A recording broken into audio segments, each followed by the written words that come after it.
காலம் 10ஆம் நூற்றாண்டு. விஜயாலய சோழனின் பேரனான முதற் பராந்தகச் சோழன் மதுரையும் ஈழமும் கொண்ட கோப்பரகேசரி என்ற பட்டம் பெற்றவன். சோழப் பேரரசுக்கு அஸ்திவாரம் அமைத்தவன் அவனே.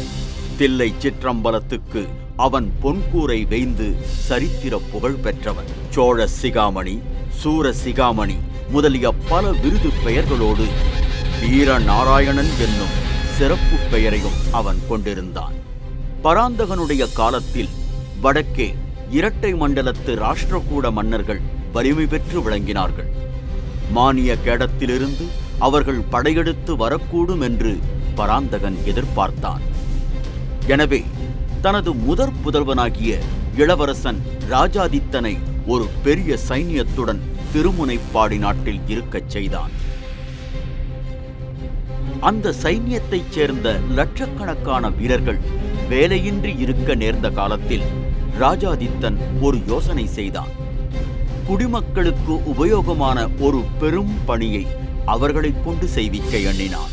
வட காவேரி என்று பக்தர்களாலும் கொள்ளிடம் என்று மற்றவர்களாலும் அழைக்கப்பட்ட பெருநதியின் வழியாக அளவில்லாத வெள்ள நீர் ஓடி வீணே கடலில் கலந்து கொண்டிருந்தது. அதில் ஒரு பகுதியை பயன்படுத்த எண்ணி தன் வசமிருந்த வீரர்களை கொண்டு கடல் போன்ற விசாலமான ஏரி ஒன்றை அமைத்தான்.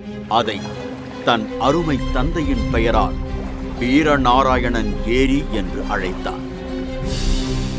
வீரநாராயணன் ஏரி தெற்கு வடக்கில் 1.5 காத நீளமும் கிழக்கு மேற்கில் 1/2 காத அகலமும் உள்ளது. கொள்ளிடத்திலிருந்து வடவாற்றின் வழியாக தண்ணீர் வந்து வீரநாராயண ஏரியில் பாய்ந்து கொண்டிருந்தது. அந்த ஏரியின் 74 கணவாய்களின் வழியாகவும் தண்ணீர் பாய்ந்து சுற்றுப்பக்கத்தில் நெடுந்தூரத்துக்கு நீர்வளத்தை அளித்துக் கொண்டிருந்தது. அந்த ஏரி தண்ணீரை கொண்டு கண்ணுக்கெட்டிய தூரம் கழனிகளில் உழவும் விரை தெளியும் நடவும் நடந்து கொண்டிருந்தன. அத்தகைய வீரநாராயண ஏரியை உருவாக்கி அதன் கரையில் வீரநாராயணபுரத்தை ஏற்படுத்தி அதில் ஒரு விண்ணகரையும் எடுத்தான்.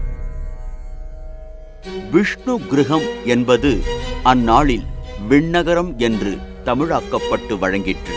ஸ்ரீமன் நாராயணமூர்த்தி நீரில் பள்ளி கொண்டு நேர்மயமாக இருப்பவர் என்பதால் ஏரிகளை காத்தருளுவதற்காக ஏரிக்கரையொட்டி ஸ்ரீ நாராயணமூர்த்திக்கு கோயில் எடுப்பது வழக்கம். அதன்படி வீரநாராயணபுர விண்ணகரத்தில் வீரநாராயண பெருமாளை கோயில் கொண்டு எழுந்தருளச் செய்தான்.